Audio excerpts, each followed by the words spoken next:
So for mentoring, I at first, to be honest, I just wanted a person who would go out and buy ice cream for me because I just came and I just really just wanted food and ice cream and everything. But because that's what all my other friends, like, you know, when they first got it, they would be like, oh yeah, we go out, we eat ice cream and we get pizza. See, she and I was was into like, the food too. She was into the food. but to be honest, first day when we met, we were talking and she was like, yeah, I like hiking, I like this, and we both got so excited. We were like, oh yeah, you like that too, you like this too. We were like, it was awesome. But I really feel blessed because she, like, every time something happens in my house that I have a hard time or in school or anything, I keep talking to her in the car and she really listens a lot and I appreciate it so much. It's awesome.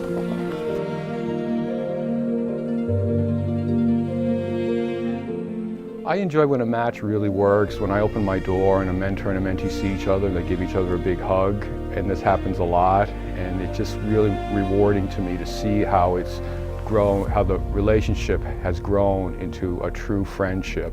I'm a matchmaker. You know, I make the match, and then the mentor and mentee go off and do the work, or better yet, the joy comes out of their relationship. And I provide some support for that, which I'm very happy to do.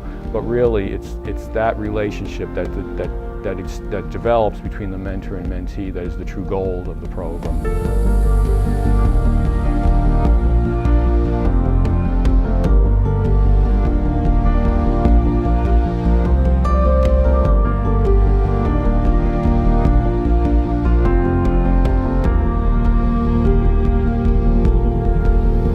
The program's been around for 25 years, and during that time, approximately 2,000 students have been matched with mentors.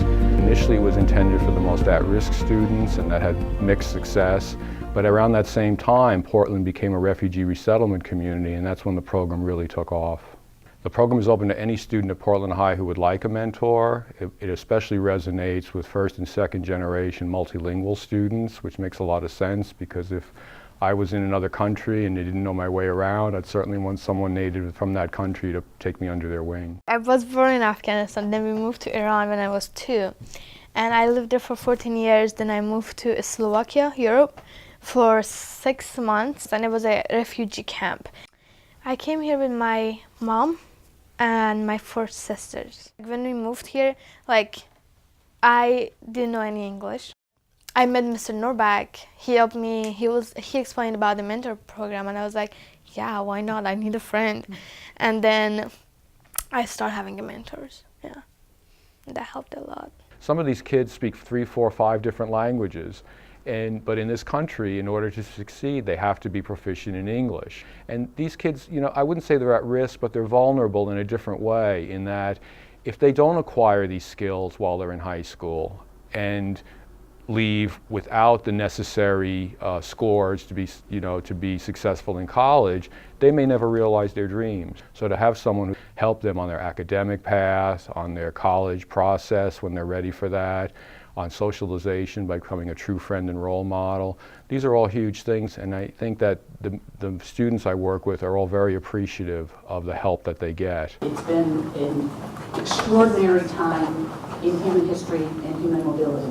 About 65 million people that have been uprooted from their homes. They each have a story. Every person, every one of the 65 million does have a reason for fleeing their particular location. Of those 65 million, half of them are children. And if you look at the refugee population, only half of the kids are in primary school. 22% are actually fortunate enough to have a secondary education, and only 1% are lucky enough, I should say, to be able to have an advanced degree. The UN Deputy High Commissioner did speak about the importance of getting to know the community individually. And there have always been refugees, but I don't think the total number has been anywhere near what it is until recently. To be able to know that this program has been making a difference in the lives of students from other countries for 25 years. And now more than ever, it's so important to do that. Well, at first we started with the school with Mr. Norbackstrom. We sat down for like 2 times, I think. And then we talked about like how I'm learning English, what's my classes, and then what kind of homework I have. But then after that, like I knew what I'm gonna do. Like I knew like what to do, like how to do it. And then we started more talking about like my life, I think, and like how it's gonna go up. She helped me a bit more with my classes and like how to like talk to my teachers, how to be more close to them, how to actually like tell them what I'm going through, because they would understand. And I didn't know that. Once I was like a sophomore, junior, she helped me more with listening and like giving me advices. And then my senior year, this year, she helped me more with like college stuff. To be honest, when I first met Neela, just because I knew a little bit about her background, I really thought that we'd probably spend most of our time on academics. But she just like knows her stuff now. And occasionally she needs help. She'll ask me once in a while, but not that much. So now we just go out to eat, go to the movies, take walks, talk a lot about college career type of things, a lot about career type of things, you know, what the options are. Once I went to visit her, and then I saw the like office, and like every like person has their own little room. I was like, oh, that's really cool. And then I didn't know I can do internship there. But then when I talked to my teachers, I told him that Sue works there. He was like, oh, you know that you can have an internship. I was like, oh, that would be cool. So I'm doing an internship with them now. It's really cool. It's fun. And then I also organized, thanks to corporate partnerships we have here that go back to the beginning of the program, I organize group social events for mentors and mentees. And that's a lot of fun because that's the socialization aspect of mentoring, I think, takes it beyond just tutoring. Well, we're here in the Big Apple with a group of teenagers. So we have some kids from Somali families, from the Congo, all over the world. One of my roles with the university is to oversee the 4-H program, which is around youth development. And fortunately, I met up with Glenn Nurbeck as part of the Mentoring Alliance. So we started a 4-H club just for kids at Portland High School, and 5 years later, we still have the club. So I'm really lucky because I get to work with a wide variety of kids from the most rural parts of Maine to downtown Portland. And there's a lot of similarities, but there's some unique things about working with this population. My finding is that they're really appreciative of the opportunities that are in front of them.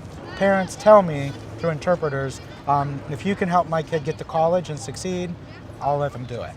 So there's a more willingness to take on new opportunities. The other thing about Portland Mentoring Alliance is they have relationships directly with the kids and their families. And you don't get that everywhere. So having the mentors there gives the kids an idea of what it takes to get where they want to go. Mentoring programs are difficult because it takes a lot of time, a lot of energy, a lot of communication. So to have a successful one like the Portland Mentoring Alliance for 25 years, I think, is incredible. One of the things we do in 4-H is we provide scholarships for kids, and it's usually for kids who are very involved with 4-H. So just last night, Amy, one of the kids here, came up to me and showed me her phone and said, look, look, look. And it was the email telling me that she was one of the scholarship recipients. I've always dreamed to help people. So after I graduate, I'll obviously go to college because my mom wants to and I want to go there too. So I was thinking taking like classes in the medical field, and like it could be anything. It doesn't have to be a medical field, it doesn't have to be a specific thing, but as long as it's a thing that's helping people and like giving them things they don't have. Because I was thinking after take colleges here and stuff, I'd travel back to my country and just help people that live there. Because there's a lot of poor people there. They don't have medication, they don't have food, they don't have houses. So my biggest dream is to like actually finish my college year, everything, and then do something in my country that would impact everybody that lives there. I'm originally from Rwanda, and I've been here for 4 years now. When I went to Portland High School, where I am and I'm a senior, I wasn't that open to talk to anybody, so I was just stay in my corner and just not talk to anybody. So it was really hard for me. As I got to Portland, they introduced Mr. Nurbeck to me and say you might get a mentor, and I asked him, can I get a mentor that speaks French? Because I wasn't confident in my English. And then he found me a mentor, and her name is Caitlin Gilmet. She's really the best mentor I could ever ask for. She changed me in a different way. It was really helpful because mentors are not there only to help you do homeworks, but at the same time they're there to like make you be more comfortable in the new community and like help you develop. If your English is not good, they help you like be more confident and like learn new things. Then as I get used to somebody, it's just like I just burst out and just show my personality. Yeah. I like to say mentoring's meant to be a two-way street. You're helping a student, but you're also learning about their country, their culture, their experiences.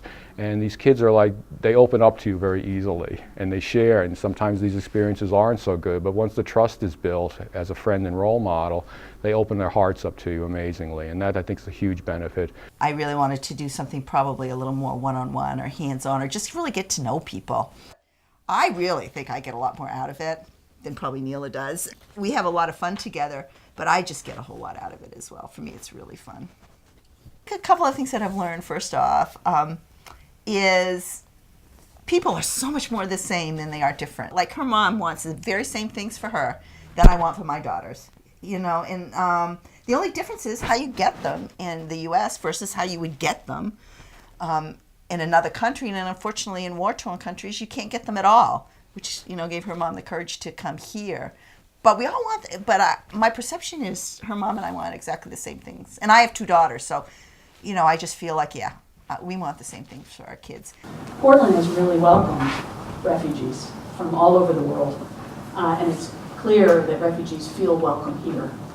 And that's a real benefit to the community. It's a real benefit to Portland.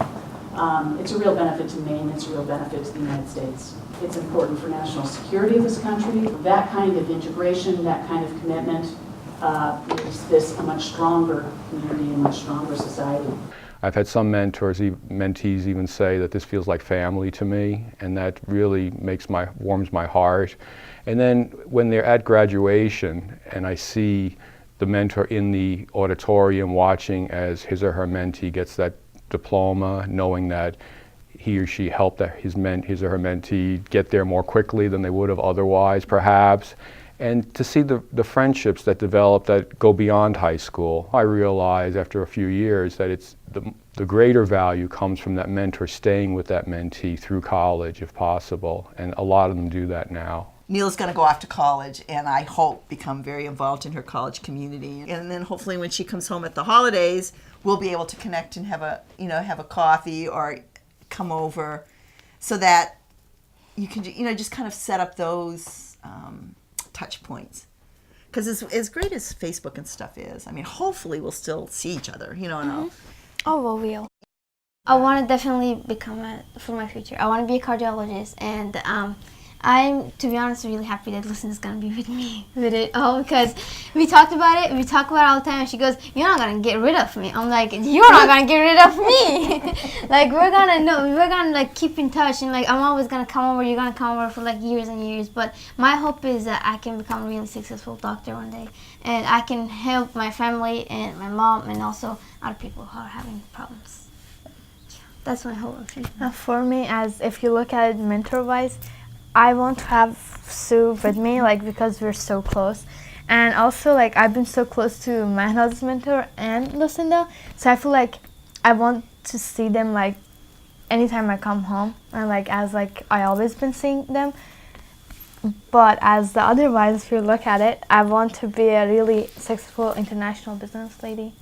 I want to travel a lot because I love traveling, and I want to help, like, people who are like me, like dying for education, they're thirsty to learn, and like that.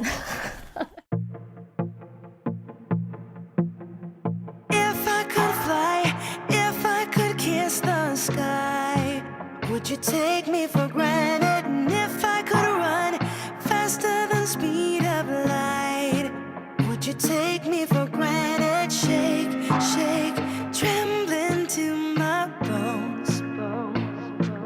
I